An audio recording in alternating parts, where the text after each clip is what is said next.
Berikut adalah berita penuh berdasarkan laporan dari Sinar Harian dan Kosmo Digital. Dia cakap sudah matikan isteri. Jiran. Oleh Nur Azura Mat Amin. 13 Februari 2026. Kota Tinggi, seorang wanita hamil 7 bulan ditemui meninggal dunia selepas dipercayai dihentak dengan lesung batu oleh suaminya di rumah sewa mereka di Kampung Makam pada awal pagi Jumaat.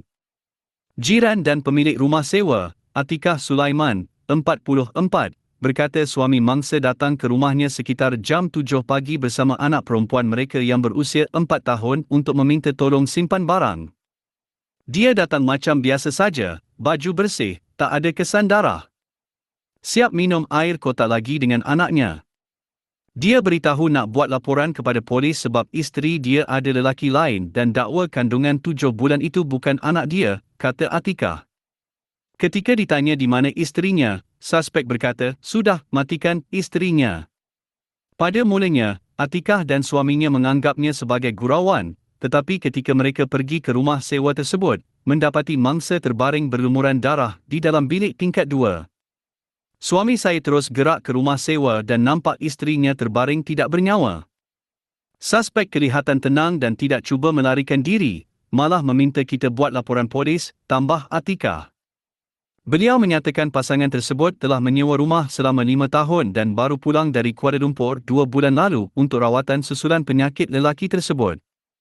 Mangsa sering pergi ke klinik untuk pemeriksaan kehamilan dan mereka tidak pernah gagal bayar sewa.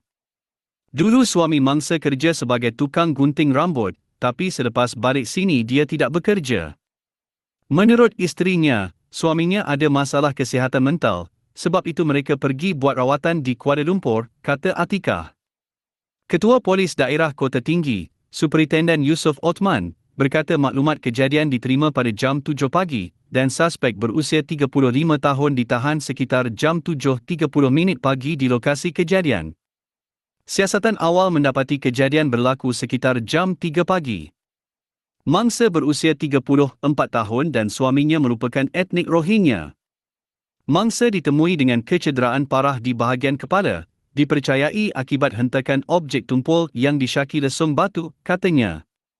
Mayat mangsa telah dibawa ke Hospital Kota Tinggi untuk bedah siasat, dan kes sedang disiasat mengikut Seksyen 302 Kanun Keseksaan. Pasukan forensik telah mengambil objek yang disyaki digunakan dalam pembunuhan dan kawasan kejadian telah dilitupi pita kuning garisan polis, dengan kesan percikan darah dilihat di tingkap rumah. Setelah kes ini diperkatakan secara meluas di media sosial dan akhbar tempatan, Ketua Pengarah Polis Negeri Johor, Komisioner Mohd Shaharuddin Abdullah, mengeluarkan kenyataan pada jam 1 petang hari yang sama. Kami telah mendapatkan kenyataan lanjut daripada suspek dan beberapa saksi lain termasuk ahli keluarga kedua-dua pihak. Semasa siasatan awal, didapati terdapat pertengkaran kecil antara pasangan tersebut pada malam sebelum kejadian berkaitan dengan isu kewangan dan juga keraguan suspek tentang kandungan mangsa, katanya. Beliau menambah, pihak polis juga sedang menyiasat sama ada keadaan kesihatan mental suspek benar-benar menjadi faktor dalam kejadian ini, dengan merujuk kepada rekod rawatan beliau di hospital swasta di Kuala Lumpur.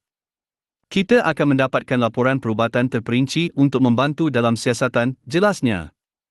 Ketua Pegawai Perubatan Hospital Kota Tinggi, Dr. Siti Aisyah Ahmad, mengesahkan hasil bedah siasat menunjukkan mangsa meninggal dunia akibat kecederaan traumatik pada kepala yang menyebabkan pendarahan dalaman. Kandungan bayi juga tidak dapat diselamatkan walaupun usaha dilakukan semasa cuba memberi rawatan kecemasan, katanya dengan rasa prihatin. Pihak berkuasa juga telah menghubungi keluarga mangsa di Kedah dan keluarga suspek di sebuah pusat perlindungan di Selangor untuk memberitahu tentang kejadian ini.